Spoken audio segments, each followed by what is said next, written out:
ಊರಿನಲ್ಲಿ ಒಬ್ಬ ಬಡ ಹುಡುಗ ಕುರಿಗಳನ್ನು ನೋಡಿಕೊಂಡು ಅವುಗಳನ್ನು ಮೇಯಿಸಿಕೊಂಡು ಇರುತ್ತಿದ್ದನು.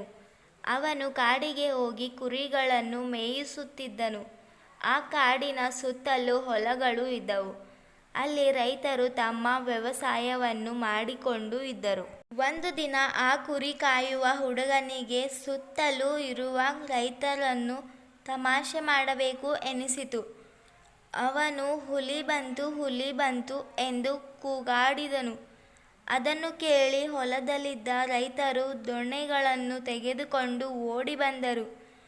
ಅವರು ಅವಸರವಾಗಿ ಬರುವುದನ್ನು ನೋಡಿ ಆ ಹುಡುಗ ನಕ್ಕು ಬಿಟ್ಟನು. ಅವನ ತುಂಟ ಚೇಷ್ಟೆಗೆ ಬೇಸರಗೊಂಡ ರೈತರು ತಮ್ಮ ಹೊಲಗಳಿಗೆ ಹಿಂತಿರುಗಿ ಹೋದರು. ಒಂದು ದಿನ ಆ ಹುಡುಗ ಕುರಿಗಳನ್ನು ಮೇಯಿಸಲು ಎಂದಿನಂತೆ ಕಾಡಿಗೆ ಹೋದನು. ಅಂದು ನಿಜವಾಗಿ ಹುಲಿ ಬಂದಿತು. ಆಗ ಆ ಹುಡುಗ ಭಯದಿಂದ ಕೂಗಾಡಿ, ಹುಲಿ ಬಂತು, ಹುಲಿ ಏನೆಂದು ಚೀರಿದನು. ಆಗ ಹೊಲದಲ್ಲಿದ್ದ ರೈತರು ಇವನು ಆ ಬಾರಿಯೂ ಚೇಷ್ಟೆ ಮಾಡುತ್ತಿರಬೇಕೆಂದು ಸುಮ್ಮನಾದರು. ಆ ಹುಲಿ ಕುರಿ ಕಾಯುವ ಹುಡುಗನನ್ನು ಕೊಂದು ಕುರಿಗಳನ್ನು ಕೊಂದು ಹಾಕಿ ಹೋಯಿತು. ನೀತಿ: ಸುಳ್ಳು ಹೇಳುವುದರಿಂದ ಅನಾಹುತದಿಂದ ಪಾರಾಗಲು ಸಾಧ್ಯವಿಲ್ಲ.